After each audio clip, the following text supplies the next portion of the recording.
2008, dans les pages de la Revue française de gestion, Alain-Charles Martinet proposait de faire du management stratégique et de la gouvernance d'entreprise une nouvelle science morale et politique.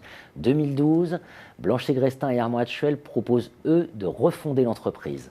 Fin 2014, numéro spécial de fin d'année. Blanchet Grestin, bonjour. Sciences de gestion et politique, coordonné par Philippe Véry et Olivier Vassaux. Blanchet Grestin, dans ce numéro spécial, avec Kevin Levillain et Armand Hatchuel, vous êtes l'auteur d'un article intitulé « Repenser les finalités de l'entreprise ». Oui, alors l'ensemble du numéro invitait en fait à réinterroger la place des entreprises par rapport aux États. On sait qu'aujourd'hui, les grandes entreprises multinationales peuvent avoir plus de puissance d'agir que certains États, et surtout qu'elles peuvent aussi, dans un contexte de la mondialisation, échapper à certaines régulations des États. Et évidemment, cela pose tout un tas de questions. Ce que l'on voulait interroger, c'est la manière dont les entreprises pouvaient interférer avec la sphère du public, non pas simplement à partir d'un pouvoir politique, mais plutôt dans le fait qu'elles contribuent à façonner nos sociétés en développant des usages, des nouveaux produits, des nouvelles technologies qui constituent en quelque sorte aujourd'hui nos entreprises. Et ce pouvoir-là a été mal qualifié et du coup mal régulé aussi. Bien sûr, c'est la raison pour laquelle on ne peut pas se satisfaire d'une vision qui ferait de l'entreprise qu'un simple nœud juridique contractuel destiné à maximiser Alors, les c'est capitaux. exactement ce qu'on voulait réinterroger. Aujourd'hui, l'entreprise a été pensée plutôt comme un acteur privé de la sphère de la société civile par opposition aux acteurs publics ou à l'État. Or, les finalités de ce qu'est l'entreprise et ses objectifs sont mal pensés aussi d'un point de vue théorique. En gros, on a quelques théories classiques. D'un côté, les entreprises sont vues comme poursuivant des intérêts privés de ses parties, et en l'occurrence les intérêts de ses associés. On considère que si elle remplit ses obligations à l'égard des différentes parties prenantes, alors l'objectif de l'entreprise est de maximiser finalement le surplus, la valeur qu'elle doit dégager pour l'entreprise. Et puis il y a d'autres, pour les actionnaires, pardon. Et puis il y a une autre théorie qui, justement, en réaction aux théories économiques, considère plutôt que l'entreprise doit viser l'intérêt des différentes parties prenantes. Et pour caractériser cet objectif commun, réintroduit la notion d'intérêt de la personne morale, de la société en tant que telle, et donc de la pérennité de l'entreprise. Ce serait l'objectif que devraient viser les dirigeants. Mais le paradoxe, c'est que pour restaurer l'idée d'un collectif avec des intérêts collectifs, on est obligé de repasser en droit par l'artifice, en quelque sorte, d'une société et donc d'un acteur privé qui poursuivrait ses propres intérêts. Et on voit que cette solution-là, elle n'est pas satisfaisante, d'une part parce que on voit que les entreprises ont des stratégies qui ne visent pas nécessairement leur pérennité à terme, et puis d'autre part que pour dire quels sont les intérêts de la personne morale, il faut bien qu'il y ait des représentants.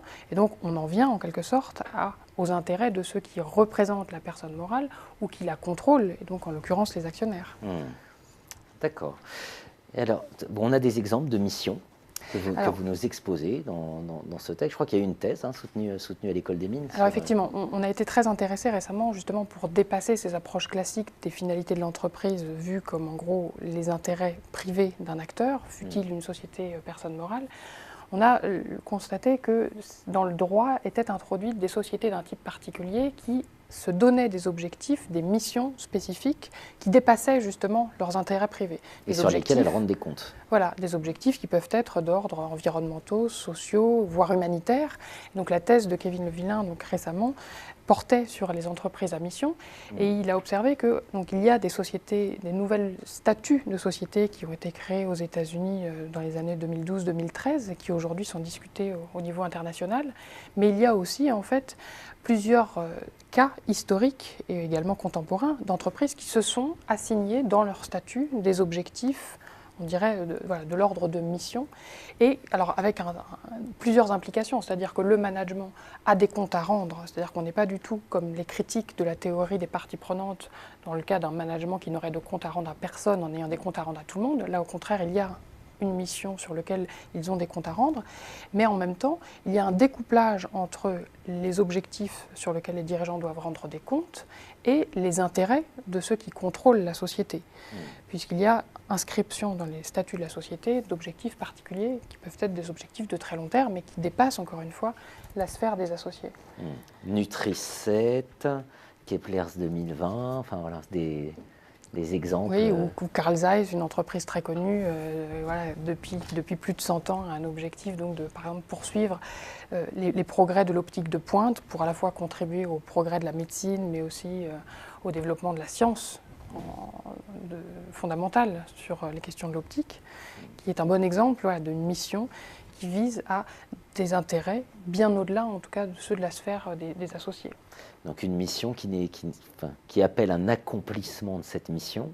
Et donc c'est là qu'on retrouve avec cette idée de commun le monde post-hegelien que vous évoquez, c'est ça, non?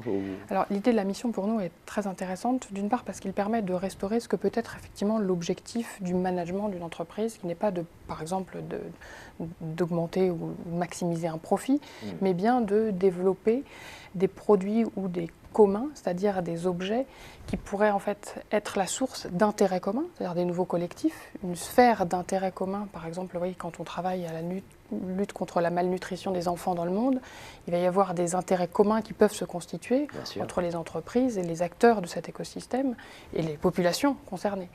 Mais il peut y avoir aussi cette idée de commun. Alors on retrouve la notion chère à Elinor Ostrom ou plus récemment le livre d'Ardo Laval en France qui montre que l'idée de commun ne peut pas nécessairement être réifiée. Ce ne sont pas des biens communs nécessairement dont on parle, mais ce sont des communs qui ne sont pas appropriables ou pas appropriés à certains usages spécifiques. Vous voyez, dans les sciences, quand on promeut par exemple les progrès scientifiques, on œuvre pour des communs qui pourraient avoir des usages encore indéterminés et potentiellement très ouverts. Donc on restaure, avec cette idée de production de nouveaux communs, une mission fondamentale du management qui est de renouveler les communs et de participer à l'élaboration des communs futurs. Et de ce point de vue-là, alors ça c'est le premier aspect. L'autre aspect, c'est qu'effectivement, ça réinterroge la grammaire classique de la politique. C'est-à-dire que l'idée, en fait, notamment d'Armand Hatchuel, quand il a été chercher les travaux de Hegel, c'était quelles sont en gros aujourd'hui les théories dont on dispose pour penser l'État. Et Hegel, qui est un des penseurs de l'État moderne, faisait la distinction en fait entre la société civile, où on a des acteurs privés mus par leurs intérêts privés et qui interagissent entre eux de par leurs besoins réciproques. Et puis, il y a de l'autre côté ce qu'Hegel caractérisait comme le niveau de l'éthique universelle, l'État étant la réalité, en fait, de cette idée d'éthique universelle. Là, en réintroduisant ou en reconnaissant l'idée qu'il y ait des acteurs, à la fois privés comme les entreprises, mais qui peuvent poursuivre des intérêts communs, on réintroduit à un niveau qui est plutôt la dynamique des intérêts privés ou publics et la capacité à régénérer, en quelque sorte, les acteurs du privé. Donc l'idée, c'était, entre la société civile et l'acteur public qu'est l'État, penser un système des innovations au-delà des systèmes des besoins que porteraient en fait les entreprises ou d'autres collectifs capables de penser les mondes de demain. Amartya Sen proposait donc l'économie était une science morale. Vous me proposez au fond que la gestion est également une science morale, politique, comme je l'évoquais tout à l'heure, avec tous les enjeux associés. En tout cas, notre hypothèse, c'est que les sciences de gestion peuvent contribuer en aidant aux théories modernes du politique, en aidant à penser cette classe d'acteurs qui n'est pas réductible aux acteurs privés et à leurs intérêts privés. Bien sûr. Repenser les finalités de l'entreprise, donc pour donner du sens. On en a tellement besoin aujourd'hui. La contribution des sciences de gestion dans un monde post-hegelien, donc un texte signé Kevin Lévitin, Blanche Ségrestin, Armand Hatchuel, dans le numéro spécial de fin d'année de la Revue française de gestion, coordonné par Philippe Véry et Olivier Bassot, Sciences de gestion et politique. Merci. Merci.